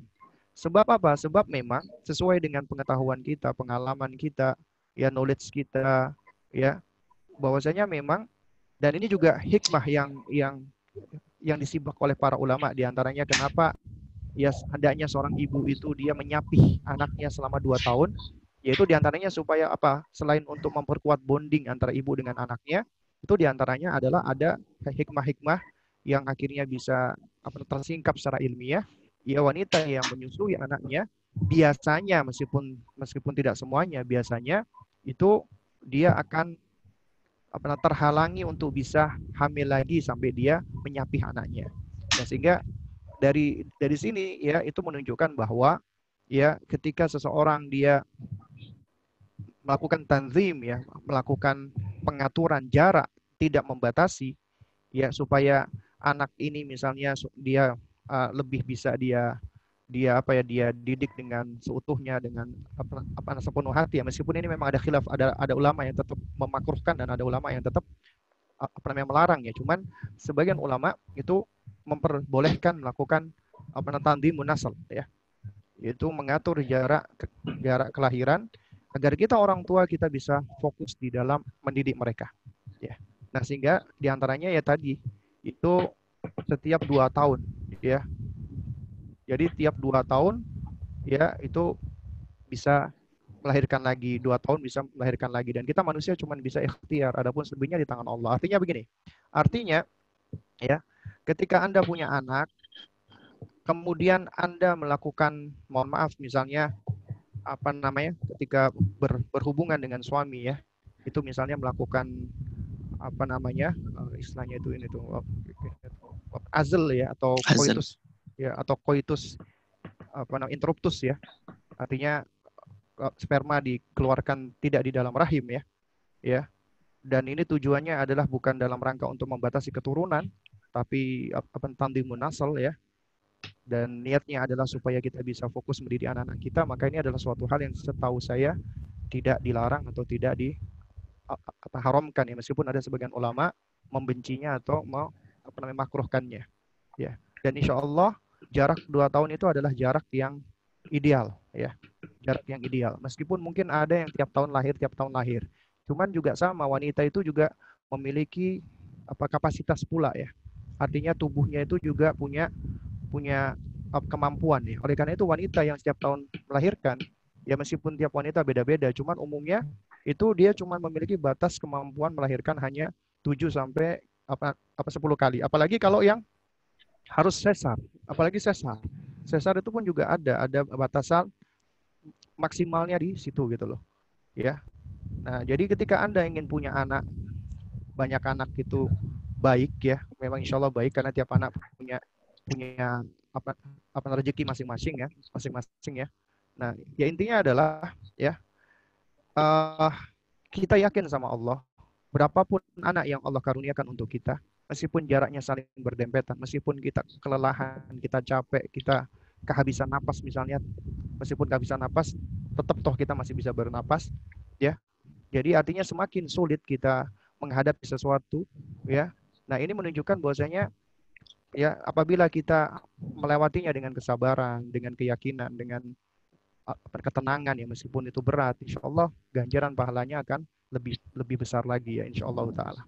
Nah, kalau ditanya bagaimana standarnya, bagaimana ini memang suatu hal yang sulit, ya, kita bisa menentukan standar. Kenapa? Karena tiap orang beda-beda, tiap ibu beda-beda, tiap kondisi, ya, rumah tangga beda-beda, ya. Nah, sehingga kita lihat di kondisi idealnya, ya, at least setidaknya adalah kita melakukan tanzim, melakukan pengaturan jarak kelahiran, yaitu setidaknya per 2 tahun ini, dan terhikmah kenapa ibu dianjurkan juga menyusui anak selama 2 tahun. Wallahu a'lam bishawab.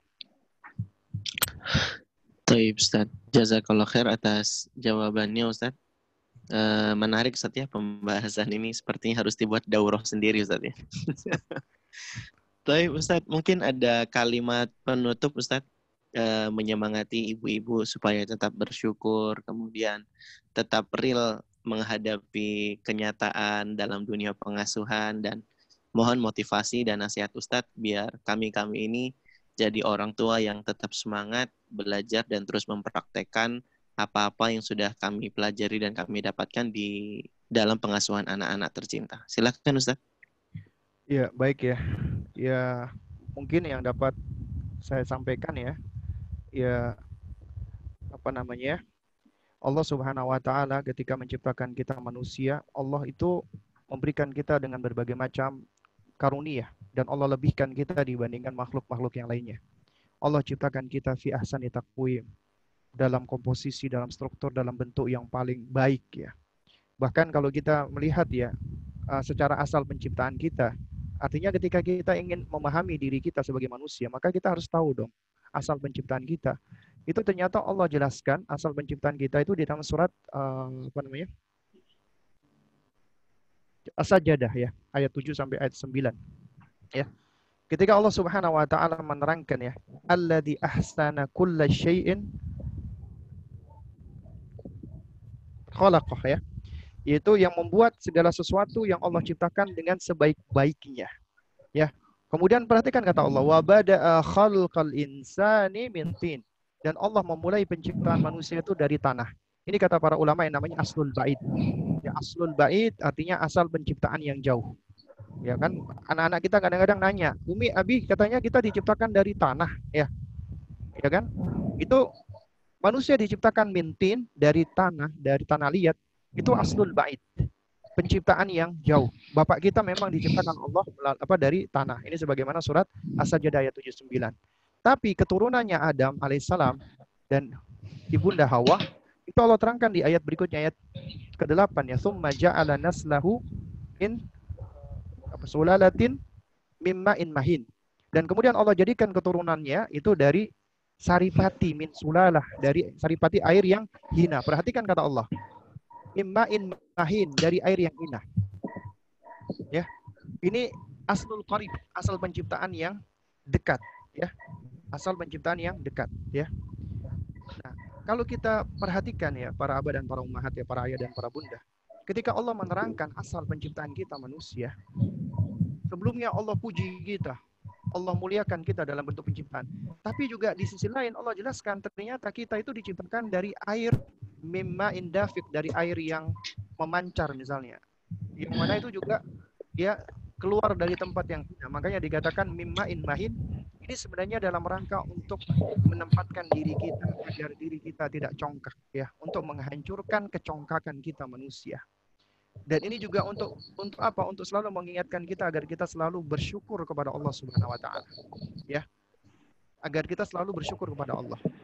Bukankah ketika kita sujud di antara doa yang diajarkan oleh Rasulullah SAW, apa? Kita baca apa? Allahumma laka sajadtu wa bika amantu wa laka aslamtu. Kemudian kita mengucapkan apa? Itu apa namanya? Apa namanya? Sajada wajhiya lilladzi khalaqahu wa apa sawwarahu ya, wa syaqqa sam'ahu wa basarahu fatabarakallah. Tabarakallahu ahsanal khaliqin ya. Ini ya doa yang sebenarnya sangat baik sekali ya. Ini doa ya ketika kita sujud ya, Allahumma laka sajadtu, ya Allah, ya hanya kepadamu aku sujud, wa bika amantu, hanya kepadamu aku beriman, wa laka aslamtu, dan hanya kepadamu lah aku berserah diri. Sajada wajhiya, wajahku ini sujud lilladzi khalaqahu, kepada yang menciptakannya, wa sawwarahu, dan yang membentuknya, ya, wa syaqqa sam'ahu wa basarahu, dan yang memberikan pendengaran dan penglihatan, ya. Jadi ini menunjukkan apa? Menunjukkan Allah menciptakan kita, Allah itu membentuk kita, ya. Ya. Nah, tapi ternyata kita tetap diajarkan untuk apa? Untuk kita tidak congkak. Kenapa? Karena kita sejatinya diciptakan dari air yang hina, ya. Dan ini juga mengajarkan kita untuk senantiasa bersyukur kepada Allah Subhanahu wa taala, ya. Bahwasanya Allah menciptakan kita dengan begitu kesempurnaan atau dengan begitu keistimewaan seperti ini ya. Nah, dan kemudian ketika kita merendahkan diri kita di hadapan Allah Subhanahu wa taala, kita menghinakan diri di hadapan Allah, maka sejatinya itulah yang disebut dengan kemuliaan yang sebenarnya. Ketika kita merendahkan diri kita di hadapan Allah Subhanahu wa taala, ya. Dan ini yang harusnya menjadi salah satu pondasi kita di dalam mendidik anak-anak kita, ya. Yaitu apa? Pondasi agar mereka belajar untuk senantiasa bersyukur kepada Allah. Bahwasanya semua apa yang Allah karuniakan untuk anak kita, tangannya, kakinya, mulutnya, matanya, hidungnya, semua anggota tubuhnya, itu adalah pemberian dari Allah Subhanahu wa taala yang harus yang harus kita ajarkan untuk mensyukuri itu semua, ya. Lalu kemudian juga apa? Selain itu juga ya kita mengajarkan agar anak-anak kita dijauhkan dari sifat-sifat ujub, dari sifat-sifat kabur, dari sifat-sifat kesombongan ya. Yang mana ini bisa terbentuk lantaran apa? Karena adanya salah asuh ya. Ketika kita terlalu sering memuji anak kita dengan pujian yang berlebihan, misalnya anak kita misalnya melakukan suatu hal, kemudian kita puji, Masya Allah, anaknya Abi, anaknya Umi yang paling hebat ya seantero dunia, yang paling hebat ya sedunia. Ini adalah pujian-pujian yang bisa membinasakan anak-anak kita ya. Dan tidak sepatutnya kita melakukan pujian-pujian yang seperti itu. Dan ini kenapa saya sampaikan? Karena ini ada kaitannya dengan tadi ya, dalam hal yang namanya menjadi orang tua perfect ataupun juga ingin membentuk anak yang perfect ya. Karena ketika kita sudah mengatakan kamu anak yang paling hebat sedunia, kamu adalah anak yang paling ini sedunia dibandingkan orang-orang lain, itu akan membahayakan sekali, dan itu bisa secara nggak sadar kita menumbuhkan benih-benih kecongkakan ya, ataupun juga bisa jadi anak akan merasa terbebani gitu.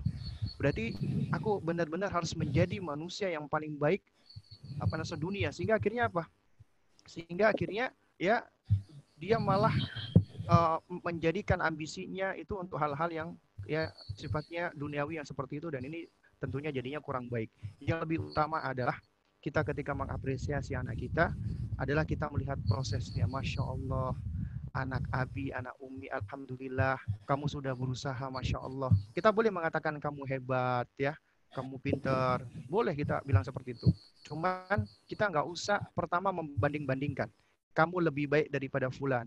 Wah, tulis gambaranmu dibanding kakak bagusan kamu. Wah, punyamu dibanding si fulan bagusan punyamu, jangan.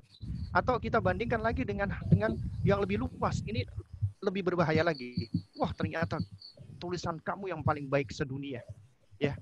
Nah, ini adalah hal-hal yang sifatnya berlebihan, dan tentunya ini juga dikhawatirkan akan membentuk karakter yang tidak sehat pada anak-anak kita. Dan ini ya ini dikhawatirkan ya bisa membentuk sifat-sifat perfeksionis, yang mana seringkali orang-orang perfeksionis itu ketika dia menuntut yang namanya sesuatu yang perfect, hidupnya tidak akan tenang, tidak akan damai, dan dia akan sulit untuk bisa bersosialisasi dengan siapapun ya, karena dia selalu menuntut yang namanya kesempurnaan padahal dirinya pun juga tidak sempurna ya. Dan ini tentunya adalah suatu hal yang sangat membahayakan ya. Dan ini yang terakhir ya, itu ada ucapan salah seorang ulama salaf ya. Saya lupa apa ucapannya, Imam Al-Hasan Al-Basri rahimahullah, ataukah ucapan yang lainnya ya, yang mengatakan man ngetolaba akhon bila aibin soro bila akh. Siapa yang mencari teman, mencari saudara, atau bahkan mencari pasangan yang tidak punya celah, tidak punya aib, tidak punya kekurangan ya, maka dia akan dalam kondisi tidak akan pernah bisa memiliki teman, nggak akan pernah bisa memiliki saudara ya. Karena dia mencari suatu hal yang mustahil ya. Nah, oleh karena itu makanya apabila Anda ingin mencari kesempurnaan, maka kesempurnaan itu ada pada Allah. Sehingga dekatilah Allah Subhanahu wa taala, dekatilah pencipta Anda ya. Dan ini adalah suatu hal yang tentunya jauh lebih baik. Wallahu taala alam shawab. Mungkin itu Karlan yang bisa saya sampaikan, Karlan. Oke, Ustaz, jazakallah khairan atas faedahnya. Tadi sepertinya kalau tidak salah call-nya Fudel bin Iyad, Ustaz. Kalau tidak salah. Fudel bin Iyad, betul. Oke. Syukran. Oke, jazakallah khairan, Ustaz, atas faedahnya. Semoga bisa memacu dan memicu kita sebagai orang tua untuk terus berjuang mendidik dan mengasuh anak-anaknya sehingga bisa tercapai tujuan-tujuan tarbiyah. Amin ya rabbal alamin. Demikianlah ya Bunda, para abah dan ummahat, atas kajian kita kali ini kami ucapkan jazakumul khairan. Terima kasih sudah meluangkan waktunya untuk kajian. Kami ucapkan juga jazakallahu khairan kepada Ustadz Abu Salma yang sudah memberikan banyak faedah kepada kita semua. Semoga pertemuan bisa tenang ini bisa rutin, Ustadz ya. Insyaallah volume ketiganya nanti ditunggu saja Ayah Bunda kapan waktunya, insyaallah akan membahas tema-tema menarik dan bincang-bincang yang menarik. Kalau ayah bunda ada masukan apa yang mau dibahas, jangan segan-segan untuk kontak tim Mujahadah Parents Project. Nanti kita akan rembuk dan akan kita matangkan sama-sama sehingga jadi bahasan yang menarik insyaallah ta'ala. Demikianlah ayah bunda kajian kita kali ini. Kita tutup dengan doa kafaratul majlis. Subhanakallahumma bihamdika asyhadu alla ilaha illa anta astaghfiruka wa atubu ilaik. Wa akhiru da'wana alhamdulillahirabbil alamin. Assalamualaikum warahmatullahi wabarakatuh. Assalamualaikum. Waalaikumsalam. Waalaikumsalam.